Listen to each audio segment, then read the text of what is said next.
you stumbled on this video and you don't know me, my name's Ty. I like to make stuff and I like to get off the beaten path. I also poorly film some of it.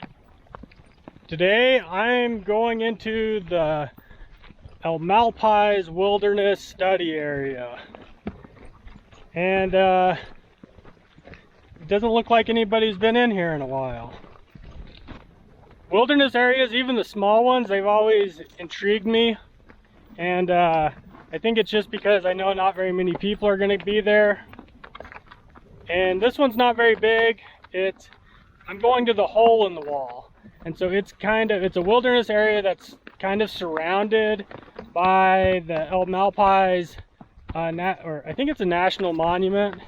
And it's like a big lava flow. And so hole in the wall is kind of right in the middle of it. It's not real, like, super crazy remote, but nobody's been in here in a while.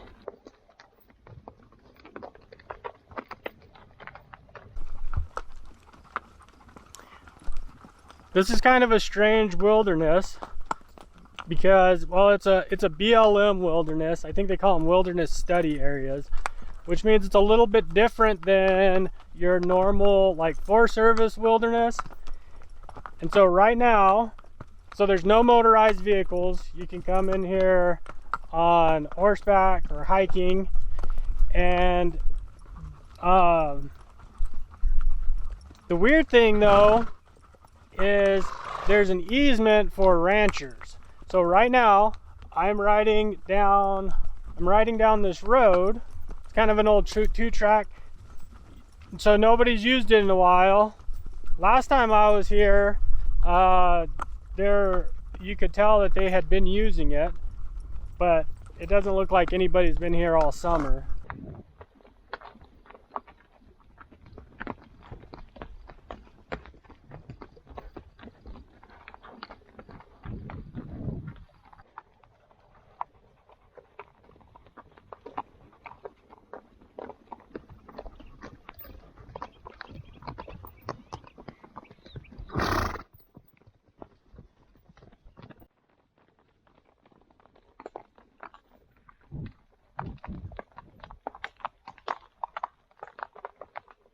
Bo! Bo!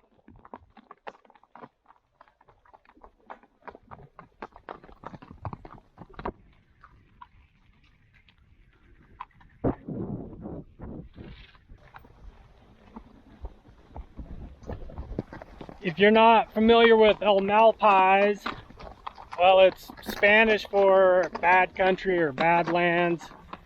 And what it is it's a lava flow, an old one.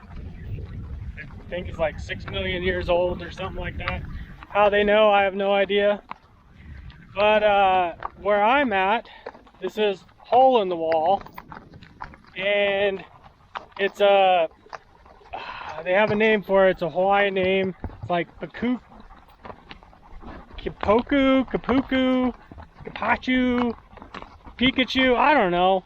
But it pretty much just means it's an island. And so the lava went around it, and it made a fertile island. This is the biggest one in Malpais. And so we're surrounded by lava, but it's pretty much like grasslands. There's a bunch of trees, and mainly like ponderosas, junipers, you know, that kind of, some pinon, stuff like that. But that's a hole in the wall for you. It's a pretty big area. It's not small at all, but it's pretty interesting. Malpais is about 30 miles long, and it ranges from 5 to 15 miles wide. So it's pretty big.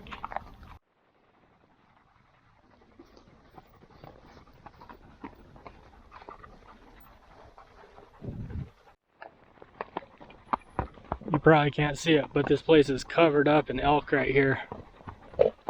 And it's kind of the middle of the day.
it makes you wonder, like, at some point somebody was living here.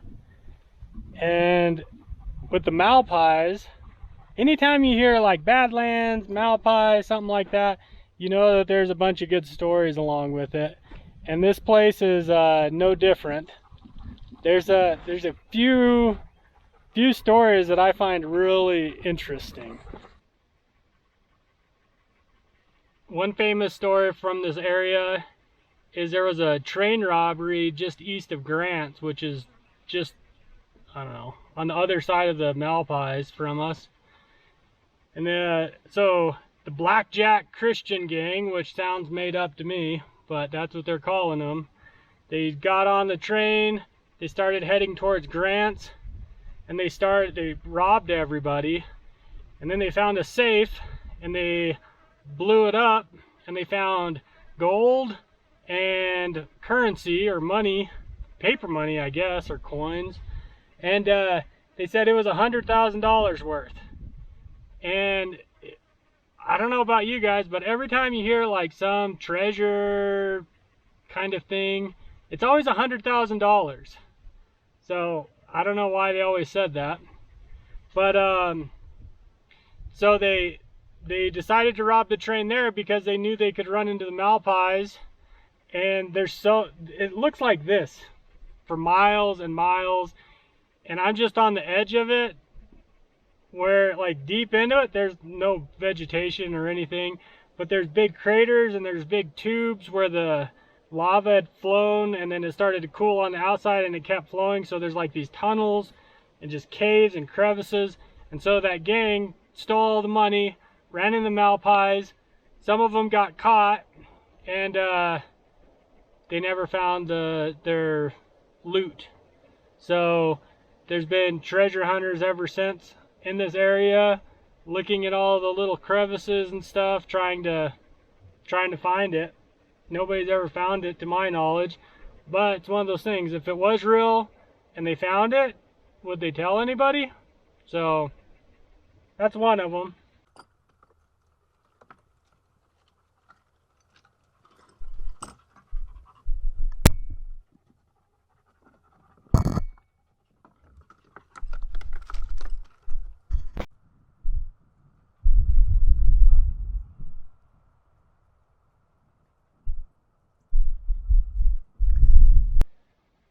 The Lost Adams diggings this is one of the rumored places that they've been looking for them. Maybe not right in the Malpais, but in the general vicinity. So if you don't know that story, I'll give you like the real condensed version of the Lost Adams diggings, or some people call it the Lost Adams mine. So there was this guy, his name was Adams, James or JJ Adams. He's from back east. He moved to like San Francisco, and he was a freighter, and he was moving, I'm pretty sure San Francisco. He's moving freight from California to Tucson, and he was going to move some miners or some prospectors, and an Indian scout had told him he knew where there was a bunch of gold. And so they hired him. He ended up paying him 2 horses for the scout to show him. So they started in Tucson, and so here's part of the reason why they got lost. He wasn't really keeping track of where he was.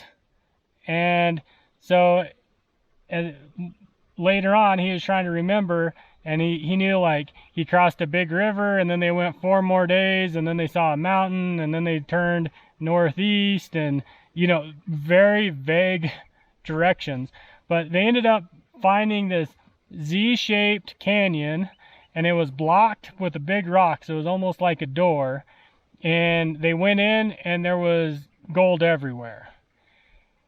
And the problem was it was on Apache land, and they ended up running into some Apaches, and they told them as long as you don't go up on top, you're fine. You can prospect in the bottom. So, and this is where it gets a little, I don't know, I've heard different versions. One of them was a horse got loose and went up there, and a guy went to go catch it. Another one is they couldn't go above a waterfall, and they got greedy, and so they wanted to go above the waterfall. But anyways, so Adams, he had to, they ran out of supplies, and so he was going to go to a fort, get the supplies, and so him and another guy went, and when they got back, so they had built a cabin, they'd been there like pretty well established. When they got back, Apaches had come and killed all of their buddies. And so the Apaches were still around, so they were trying to get away from them.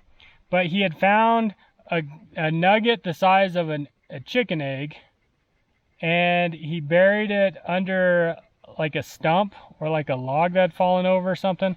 And he was able to get that and then leave. And so the reason why they think it's in this kind of area is because whenever they left and his buddy was wounded, they ended up in Grants, or what's now Grants. And then he went to Arizona to a fort, and he ended up seeing one of the Apaches that was in the group that had killed all of his buddies. So he shot him. He ended up going to jail for 20 years. Whenever he got out of jail, he came back looking for this lost mine or the lost diggings, and he couldn't find them. And thousands and thousands of people looked for it ever since then. So this happened in 1864, and even like there's stories of Nat Straw and people like that coming up in this area looking for it. The problem is people are looking for it everywhere from here south down into the Gila. They're looking for it over towards Socorro. They're over on the Arizona side. So could be here.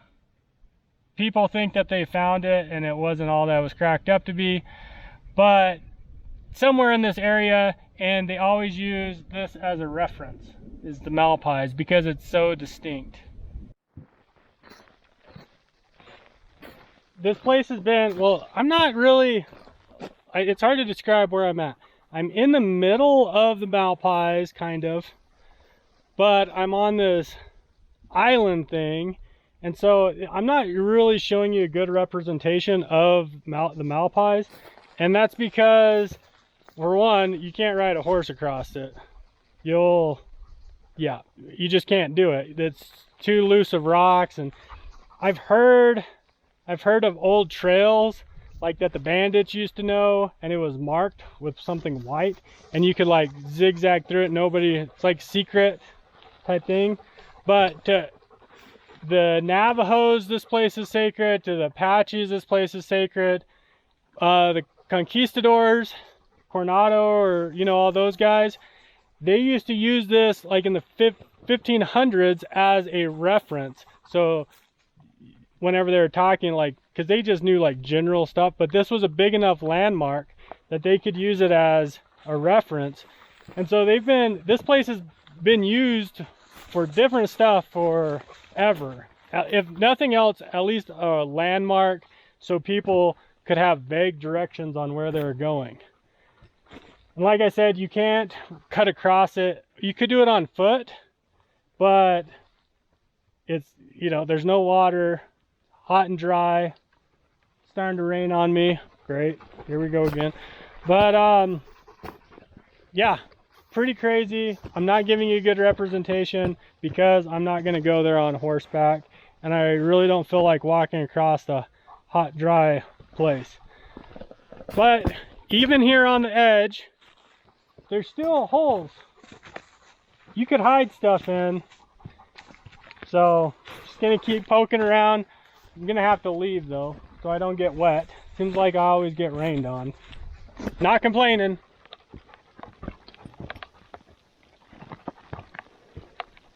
Thousands of these. Whoa, okay, don't fall in there. Hello, treasure, are you in there?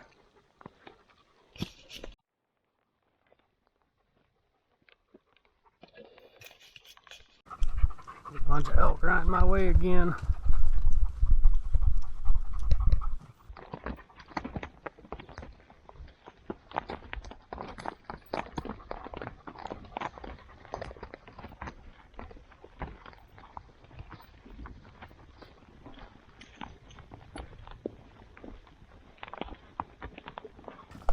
The rain finally let up. I didn't get too wet this time.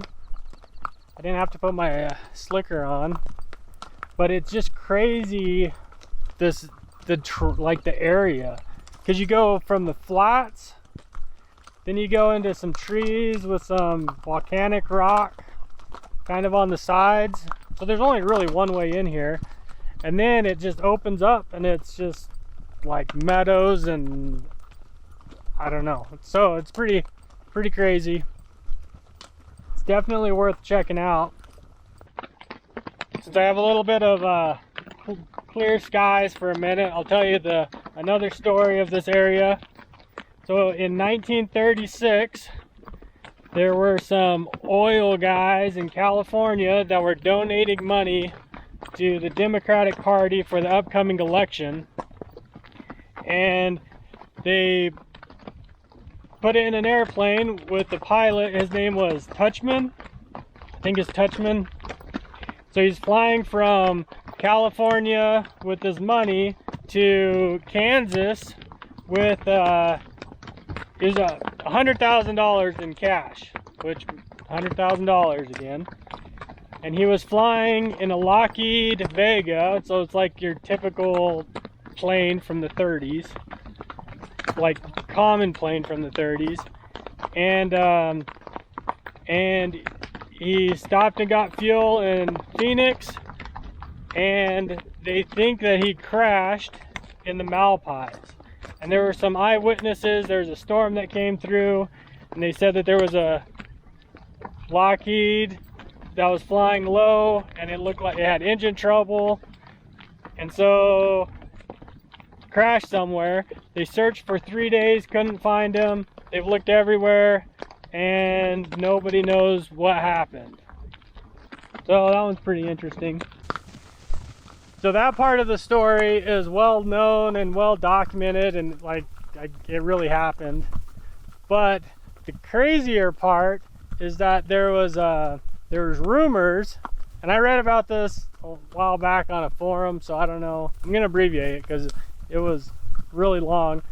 But there were some ranch hands just south of here on the Collier, if I remember right, it's like the Collier Ranch at the time. Some ranch hands were building fence, and the storm was coming in, so they went to a cabin that was kind of out, and they saw the airplane, and it couldn't make, so there's big mesas all around here, and he couldn't get enough altitude, so he decided, and he was having engine trouble, so he crashed, and the cowboys ran out there and found him, and he was still alive, but he was pretty beat up, and they got him back to their bunkhouse or their little cabin, and then they put him on a buckboard and took him to the headquarters. And it took that guy like 3 weeks, and he started to recover. And he told them that his name was Bob and that he was just a pilot. They didn't really know, but there were some locked suitcases. There's 2 of them, and they were chained together. And the cowboys brought him to him, and they were just in his room. And then eventually he started to heal up, and there were some old magazines, and I don't know how long he stayed there, but a while. And there was this car that he really liked that was in that magazine. And so the next time that the ranch owner, Mr. Collier, I guess, went to town, he asked if he could go, and so he went to Grant's, and the cowboy said that he showed up, and he was in that brand new car, the one that he wanted, and he gave everybody $200, and he left, and he never told. He just said his name was Bob. And then they got a postcard a while later, and the postcard was from Denver, and he had opened a motel there. And then this guy, the guy that was telling the story, I guess, he said that, I guess he was special. He was like one of the first ones there, and he got to know this guy really well. A few weeks later in the mail, he got a brand new saddle and some saddlebags with his name on it. And according to the story, that guy still had those saddlebags, and this was a long time later. and I guess that they went out and they buried the plane. Like the guy asked them to bury the plane, and so that's why nobody could find it, was because it was a little bit south of where everybody thought, and then all those cowboys buried it for some weird reason. So true or not, I have no idea, but it kind of makes for a cool story. This is such a weird area.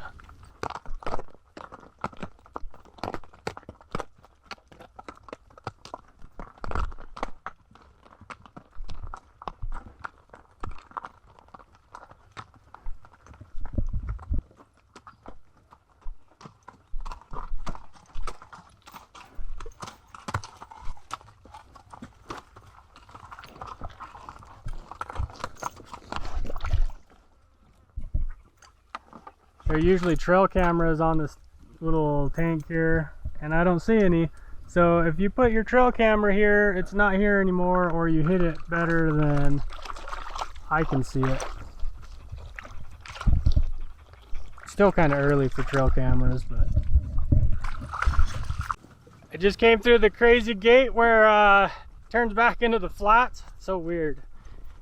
If you're gonna come up here, I should warn you that the road to get here is pretty rough. So don't bring a nice trailer, and don't come if it's been raining, because it's either really muddy or really rocky. So, or both. And so pretty rough. I saw a bunch of elk. So if you have an elk tag in here and you watch this video because of that, good luck.